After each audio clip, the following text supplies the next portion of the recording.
Hi everyone, Jennifer Blevins-Smith with Integral Clinic Solutions, and you're watching my YouTube channel, Navigating the Business of Medicine.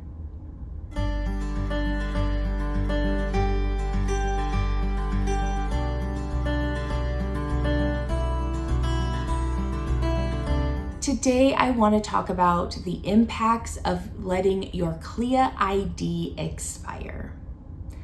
I did a few other videos recently about how to fill out a CLIA ID application and where you can find CLIA application information on the CMS website. But I felt it was good to talk about what happens if your CLIA ID expires.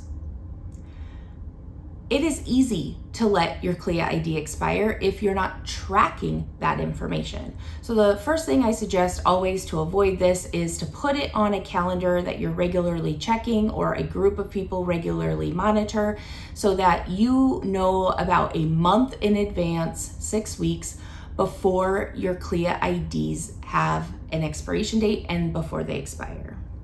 The CLIA ID, if you're not aware of this, is basically your stamp of approval and the authorization to be able to run lab tests in your facility. There are different levels of CLIA IDs. There's a CLIA waiver that is the most common for most primary care internal med practices. It's allowing you to do those point of care testing, UAs, streps, flu, pregnancy, things like that. And then there's other levels if you're getting into more complicated testing and resulting in your practice. Any provider who performs or bills for a lab test must have a CLIA ID on file for their location, okay? This is something that is super important in compliance and in billing. CLIA IDs are generally valid for 2 years, and they must be renewed before they expire. So it's just like your contract and credentialing. If you need to renew your provider's individual credentialing with an insurance, you need to do it before the expiration date. You can't be working on it the day it expires. It doesn't work that way. It needs to be done before, just like their licenses, their DEAs, everything in medicine that's gonna expire, you need to do ahead of time, and hopefully you already do. But sometimes lapses or people forget because maybe there was a staff turnover, right? Maybe the old office manager used to monitor this and the new one isn't aware of the dates, or they're just coming in during that weird time that the expiration is happening and it falls through the cracks. Things happen. You can have a change of ownership, right? Or you might have a change of address or a testing type, and you didn't update CMS. It totally blew your mind with everything else that you had to take care of. That could be another reason why the CLIA could be inaccurate or expired. And then there also could be some miscommunication or lack of communication between the clinical team and the billing team if the clinical team is responsible for monitoring that and needs to notify the billing or the manager that it needs to be renewed soon. So those are just some examples of how this can fall through the cracks and things to keep in mind to try to put workflows or expectations in place in your practice to avoid that from happening. Right now, because of technology, if a CLIA is expired, or if you don't have a CLIA on file, because that will be kind of what will happen, is it will expire and then it doesn't look like it's on file, your insurances will either reject it upon submission when it sees it at the clearinghouse because you're trying to submit a CPT code that needs a CLIA ID and they don't see one on file or they don't see a valid one and it kicks it back. Or it goes through to the insurance and they check it like Medicare and they deny it because they're like, nope, the CLIA is expired or it's not valid or we can't find one. This can significantly negatively impact your revenue cycle and the finances in the practice. Think about it. The staff is going to have to rework them once you get that CLIA ID renewed, and who knows how long that's going to take, right? And then you have to resubmit and wait for those to reprocess, which means you have to wait for that money and that processing to come through. This is not okay. And you want to make sure that you are doing everything you can to avoid claim delays, because in medicine, sometimes claim delays happen that are out of our control because it's at the payer level, right? Or it's at the clearinghouse level. They're having some kind of malfunctions. So anything that we can do internally in a facility or practice to avoid these claim denials, rejections, delays, we need to be doing. And the CLIA ID is one of those ways.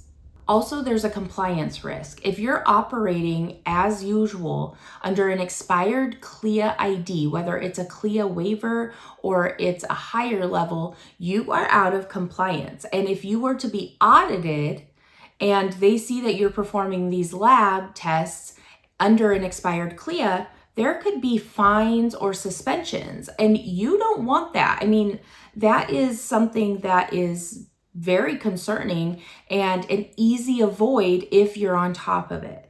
So my suggestion to you, and I know this is rough too, depending on your specialty mostly, if you have an expired CLIA, you really shouldn't be doing those in-house lab tests.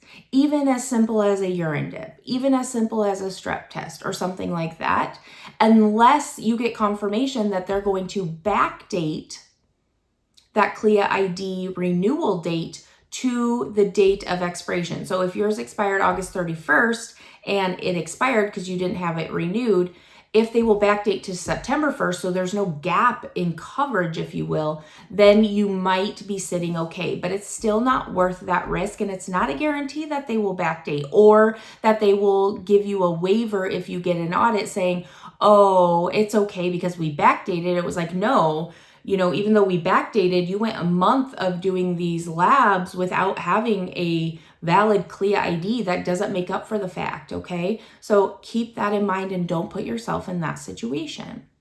If you were to follow the proper protocol and stop performing the labs in-house during that expiration, this can affect patient care really bad. Providers are going to get upset. It could delay results getting to patients for something that's going on because you're going to have to rely on another lab and it's just going to delay their treatments possibly. It will add extra workload on administrative staff tracking all of the denials and rejections that's going to happen in the billing. And it could put a strain between your billing, compliance, and clinical teams or the people who are responsible for those areas of the practice. So what are some ways that you can prevent this from happening and do best practices? So you can, and I've said this in other videos, maintain a credentialing and compliance calendar with reminders 90 days before renewal. I say about 6 weeks, 90 days would work too. It's however you work and whoever's responsible for it, however far in notice that they need, okay? 90 days at the most, 6 weeks at the least. Just kind of do that math there, okay? Depends on what you're doing. For contract and credentialing, 90 days is definitely needed before expiration. CLIA IDs, I would say probably about 6 weeks. It depends on what you're working on. Same with license and DEAs and things like that. 45 days should be plenty, 6 weeks. However, we all know how delays can happen, so just keep mindful of that.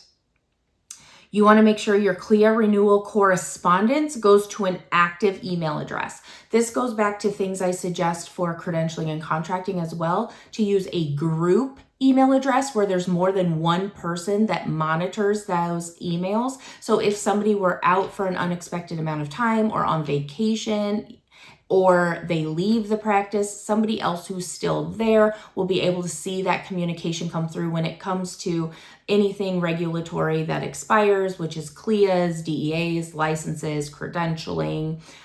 You know what you deal with in your practice, but you should be using like a group communication. And letters, if they're sent paper in the mail, should go to the practice. And then you want to confirm the renewed CLIA number is updated in PICOS and all payer systems. This is one place that a lot of people forget the step when they get their renewed CLIA certificate that you hang in your lab. You want to make sure all your payers are informed, so you need to send a copy of it, especially like United Healthcare is a big stickler on this.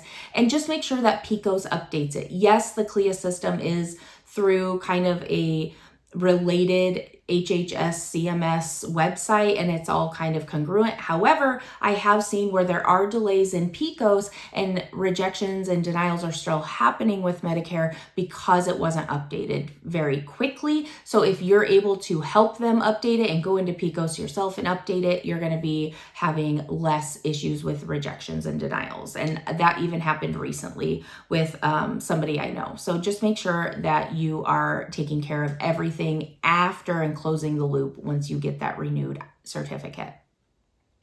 And you want to make sure that there is a certain staff member who is assigned this responsibility so you can hold them accountable. That's always important to know who's responsible. So it's not pointing fingers and going, I thought you did it. I thought you were going to do it. I thought that wasn't my responsibility. No, it's very cut and dry who's responsible for that.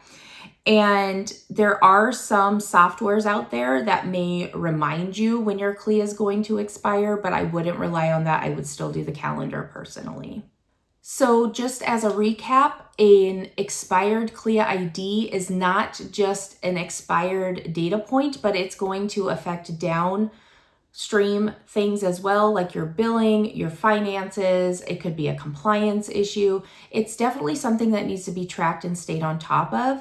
And you want to make sure that you know who in the practice is responsible for tracking that and submitting the renewals. You want to make sure you're submitting the renewals before it expires. And you want to make sure that when you get the renewal that you're notifying all your insurances, including Medicare, on the PICOS website to ensure that there are no lapses in that information and it doesn't negatively impact your claims.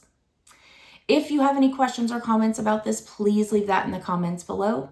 Smash the thumbs up button if today's video was helpful. Subscribe to my channel if you haven't already, and please share this with anyone whom you think would benefit. I appreciate the support and we will see you next time. Bye-bye.